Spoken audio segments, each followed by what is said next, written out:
চীনের সরকারও এসব বাড়ি ভাঙতে পারে না। রাস্তা বানানোর নামে ঘরবাড়ি ভেঙে ফেলা হয় অনেক দেশে, অথচ চীনে এই নিয়ম একদমই কাজ করে না। পৃথিবীর বেশিরভাগ জায়গায় সরকারি প্রয়োজনে কোনো বাড়ি ভাঙার দরকার হলে মালিককে ক্ষতিপূরণ দিয়ে তা ভেঙে ফেলা হয়, কিন্তু চীনে বিষয়টি একটু ভিন্ন। সেখানে আইন অনুযায়ী বাড়ির মালিক যদি তার সম্পত্তি বিক্রি করতে বা ছাড়তে রাজি না হন, তবে সরকার জোর করে সেটি ভাঙতে পারে না। এই আইনের কারণে চীনে এমন কিছু অবাক করার দৃশ্য দেখা যায় যা অন্য কোথাও তেমন দেখা যায় না। এই ধরনের বাড়িগুলোকে চীনে মজা করে বলে নেইল হাউস বা ডিং চিউ হু বলা হয়। বাংলায় এর মানে দাঁড়ায় পেরেক বাড়ি। যেমনভাবে কাঠ দিয়ে একটি পেরেক তোলা খুব কঠিন, ঠিক তেমনই এই বাড়ির মালিকদেরও তাদের জায়গা থেকে সরানো প্রায় অসম্ভব। অনেক সময় মালিকেরা সরকারের দেওয়া ক্ষতিপূরণে সন্তুষ্ট হন না, আবার কখনো কখনো পূর্বপুরুষের ভিটার প্রতি ভালোবাসার কারণে 1 ইঞ্চি জমিও ছাড়তে চান না। ফলে সরকার বা নির্মাণকারী সংস্থাকে বাধ্য হয়ে সেই বাড়িটি অক্ষত রেখে তার চারিপাশে নিজেদের কাজ চালিয়ে যেতে হয়। এর ফলাফল সত্যি অবাক করার মতো।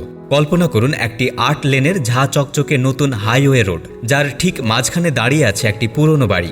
গাড়িগুলো সেই বাড়িকে পাশ কাটিয়ে 2 দিকে চলে যাচ্ছে। এমন দৃশ্য চীনে অস্বাভাবিক নয়। প্রকৌশলীরা পুরো হাইওয়ে রোডের নকশায় বদলে ফেলেন শুধু একটি বাড়ি বাঁচানোর জন্য। কখনো রাস্তাটিকে বাড়ির পাশ দিয়ে বাঁকিয়ে দেওয়া হয়, আবার কখনো বাড়িটিকে মাঝখানে রেখে রাস্তা 2 ভাগে ভাগ করে দেওয়া হয়। এই পেরেক বাড়িগুলো যেন আধুনিক উন্নয়নের মাঝে একরোখা জেদ নিয়ে দাঁড়িয়ে থাকে। চীনের একটা ঘটনার কথাই বলা যাক। 2003 সালে দেশটির সাংহাইয়ে সড়ক তৈরির কাজের জন্য মালিক জমি দিলেও একজন বাড়িওয়ালা বেঁকে বসেন। তিনি ক্ষতিপূরণের বিনিময়েও বাড়ি ছাড়তে রাজি হননি। শেষ পর্যন্ত সরকার বাধ্য হয়ে 4 লেনের রাস্তার মাঝে বাড়িটা রেখে সড়কের নির্মাণ কাজ সম্পন্ন করে। আরেকবার চীনেরই এক নারী রাতারাতি ভাইরাল হয়ে গিয়েছিলেন, কেননা একটি বড় কোম্পানি তার বাড়ির জায়গায় শপিং মল নির্মাণ করতে চেয়েছিল এবং সেই উদ্দেশ্যে বেশ কয়েকবার দাম দিয়ে তার বাড়িটা কিনে নেওয়ারও চেষ্টা করা হয়েছিল, কিন্তু কোনো লাভ হয়নি। প্রতিবারই তার বাড়ি বিক্রি করার প্রস্তাব ফিরিয়ে দেন। শেষ পর্যন্ত কোম্পানি ওই বাড়ির পাশে বাকি জায়গায় নির্মাণ কাজ শুরু করে। চীনে এই ব্যাপারটা বেশি হলেও অন্যান্য কিছু দেশেও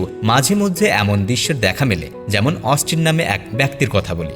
1980 সালের দিকে যখন তার বাড়ির জায়গায় ভবন নির্মাণ করার তোড়জোড় চলছিল, সেই সময় অনেক বাড়িওয়ালাই তাদের বাড়ির নির্মাণকারীর কাছে বিক্রি করে দেন, কিন্তু বিক্রি করে না অস্টিন। বারবার প্রস্তাব ফিরিয়ে দেওয়ায় তার বাড়ির 3 পাশে ঘেঁষে বড় বড় ভবন নির্মাণ করা হয়।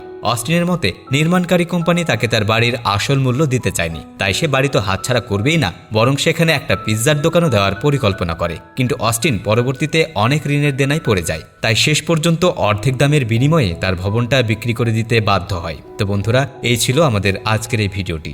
আপনি কোন জায়গায় থেকে আমাদের এই ভিডিওটি দেখছেন তা কমেন্ট করে জানিয়ে দিন। আমরা পরবর্তী ভিডিওতে আপনাকে ধন্যবাদ জানাতে ভুলব না। ভিডিওটি ভালো লাগলে অবশ্যই লাইক এবং শেয়ার করুন।